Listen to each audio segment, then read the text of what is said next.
अगर हम circuit element की बात करें तो सर्किट एलिमेंट दो तरीके के होते हैं। पहला एक्टिव और दूसरा पैसिव एलिमेंट। एक्टिव एलिमेंट वो एलिमेंट होते हैं जो कि सर्किट में एनर्जी सप्लाई करते हैं, जबकि जो पैसिव एलिमेंट की बात करें तो पैसिव एलिमेंट वो एलिमेंट होते हैं जो कि एनर्जी का कंजप्शन करते हैं। तो जैसे एक्टिव एलिमेंट की बात करें तो एक्टिव एलिमेंट दो तरीके के होते हैं, पहला वोल्टेज सोर्स और दूसरा करंट सोर्स। जबकि पैसिव एलिमेंट की बात करें तो पैसिव एलिमेंट हमारे तीन तरीके के होते हैं, रजिस्टर, इंडक्टर और कैपेसिटर। रजिस्टर एक ऐसा पैसिव एलिमेंट होता है जो कि अपने में से करंट को फ्लो होने नहीं देता, और रजिस्टर का वो गुण जो कि उसमें बहने वाले करंट का अपोज करता है उसे हम रजिस्टेंस कहते हैं। रजिस्टेंस को आर द्वारा रिप्रेजेंट करते हैं, जबकि इसकी यूनिट हमारी ओम होती है, और ये इसका सिंबल डायग्राम है। जबकि हम कैपेसिटर और इंडक्टर की बात करें तो कैपेसिटर का डायग्राम हमारा कुछ इस तरीके से होता है और इंडक्टर का कुछ इस तरीके से। इंडक्टर को कॉइल भी कहते हैं।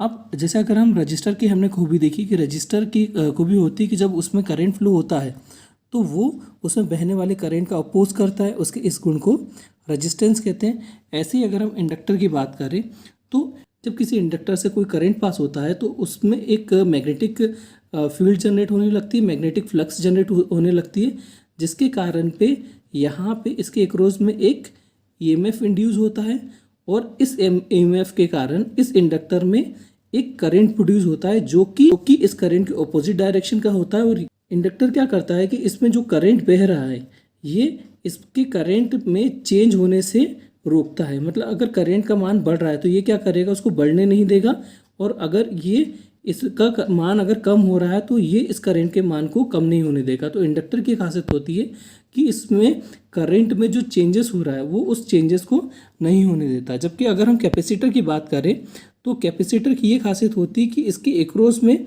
जब हम कोई सोर्स लगाते हैं, बैटरी सोर्स लगाते हैं, तो ये क्या करता है, यहाँ पे जो एनर्जी होती है उसको स्टोर करता है। मतलब ये क्या करता है कि इसमें जो हम वोल्टेज अप्लाई कर रहे हैं और वोल्टेज को अगर हम कम या ज़्यादा करेंगे तो ये क्या करेगा, इस वोल्टेज के चेंज को रोकता है।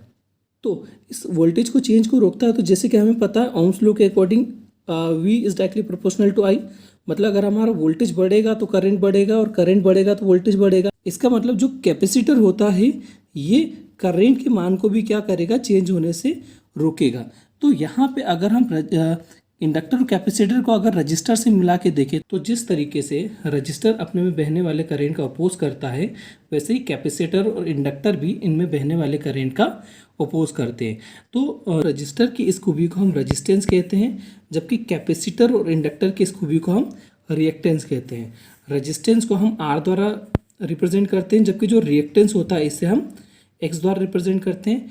कैपेसिटर में हम इस रिएक्टेंस को XC द्वारा रिप्रेजेंट करते हैं, जबकि इंडक्टर में हम रिएक्टेंस को XL द्वारा रिप्रेजेंट करते हैं। XL बराबर होता है हमारा ओमेगा L, ये हमारा स्केलर क्वांटिटी होता है।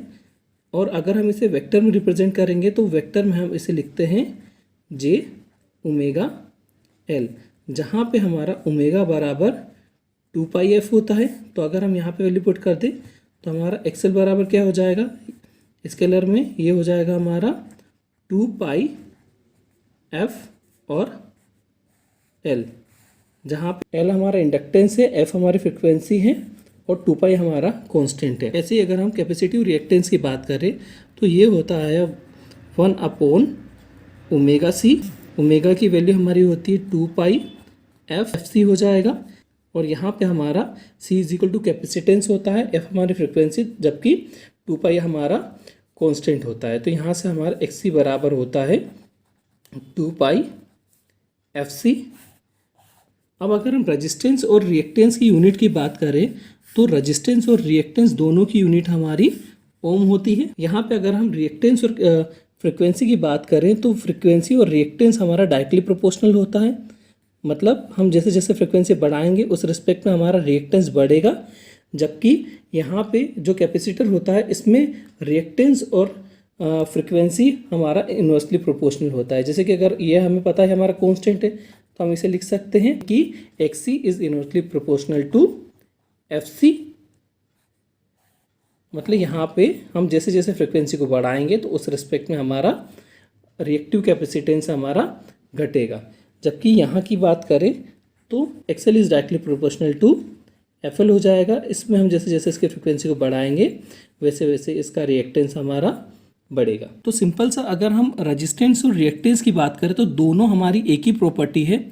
सिर्फ जो रजिस्टर में होगा उसे हम रजिस्टेंस कहते हैं, जबकि जो हमारा कैपेसिटर और इंडक्टर में होता है उसे हम रिएक्टेंस कहते हैं।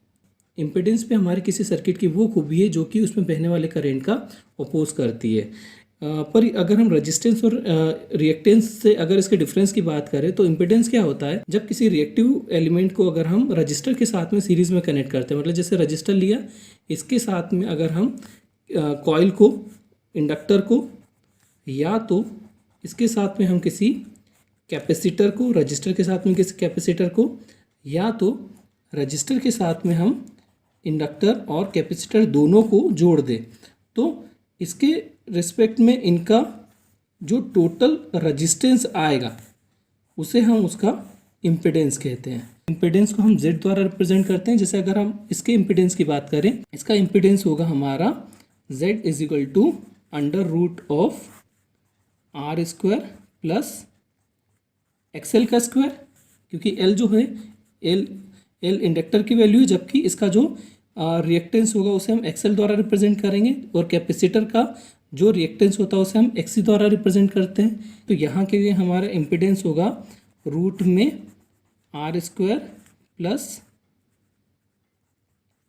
XC का स्क्वायर, जबकि XC की वैल्यू की बात करें तो XC बराबर होता है हमारा 1/ωc का होल स्क्वायर। तो इसे हम लिख सकते हैं R² प्लस 1/2πfc का होल स्क्वायर। तो अगर रजिस्टर, इंडक्टर और कैपेसिटर अगर तीनों सीरीज में होंगे तो इसका हमारा फॉर्मूला होगा Z = रूट में R² plus XL minus XC का होल स्क्वायर, जिसे हम कुछ लिख सकते हैं इस तरीके से R² plus ωL minus 1/ωc का होल स्क्वायर। ये होगा इसका इम्पीडेंस।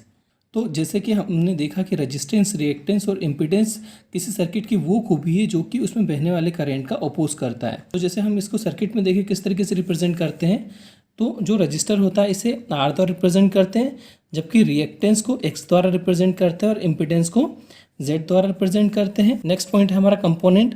तो जो रेजिस्टेंस होता है उसमें हमारा रजिस्टर लगा रहता है, जिसका डायग्राम कुछ ऐसा होता है। रिएक्टेंस हमारा दो एलिमेंट के कारण होता है, इंडक्टर और कैपेसिटर के कारण। तो जैसे अगर हम इम्पीडेंस की बात करें तो इम्पीडेंस क्या होता है, जब किसी रजिस्टिव लोड के साथ में अगर हम कोई रिएक्टिव लोड लगाते हैं तो उसे हम इम्पीडेंस कहते हैं। तो जैसे यहाँ पे देखिए, हमने यहाँ पे रजिस्टर के साथ में इंडक्टर लगा दिया तो ये हमारा RL सर्किट बन गया। तो ऐसे ही अगर हम रजिस्टर के साथ में कैपेसिटर लगाते हैं तो हमारा RC सर्किट बनेगा, और अगर रजिस्टर के साथ में अगर हम इंडक्टर कैपेसिटर लगा दें तो हमारा RLC सर्किट बनेगा। अब जैसे अगर इसकी वैल्यू की बात करें तो इनका जो फॉर्मूला क्या होता है, R का सिंपल हमारा R ही होता है, और जो रिएक्टेंस होता है इंडक्टिव सर्किट में इसे XL द्वारा रिप्रेजेंट करते हैं और इसे इंडक्टिव रिएक्टेंस भी कहते हैं। इसका फॉर्मूला होता है हमारा XL = ωL, और ओमेगा की वैल्यू होती है 2πf। ऐसे ही हमारा जो कैपेसिटर होता है, कैपेसिटर का जो रिएक्टेंस होता है उसे कैपेसिटिव रिएक्टेंस कहते हैं, जिसे XC द्वारा रिप्रेजेंट करते हैं, और इसका फॉर्मूला होता है हमारा 1/ωc, और ओमेगा की वैल्यू होती है हमारी 2πf। तो इस तरीके से हमारा XC = होता है 1/2πf। जबकि हम RL सर्किट की बात करें तो RL सर्किट के लिए इम्पीडेंस हमारा होता है रूट में R² प्लस XL का स्क्वायर। ऐसे ही अगर RC सर्किट होगा तो इसके लिए फॉर्मूला होगा हमारा रूट में R² प्लस XC²। जबकि अगर हमारे तीनों एलिमेंट सीरीज में होंगे तो इसका इम्पीडेंस होगा हमारा रूट में R² प्लस ब्रैकेट में XL माइनस XC का होल स्क्वायर। अब नेक्स्ट है यूनिट। अगर हम रेजिस्टेंस, रिएक्टेंस और इम्पीडेंस अगर तीनों की यूनिट की बात करें तो इन तीनों की यूनिट होती है हमारी ओम। जबकि रेजिस्टेंस के अगर पावर फैक्टर की बात करें तो इसका पावर फैक्टर हमारा 1 होता है। रिएक्टेंस के अगर हम पावर फैक्टर की बात करें तो ये हमारा 0 होता है, चाहे हम इंडक्टिव लोड की बात करें चाहे हम कैपेसिटिव लोड की बात करें। जबकि जो हमारा इम्पीडेंस होता है, इम्पीडेंस वाले में हमारा इसका पावर फैक्टर 1 होता है।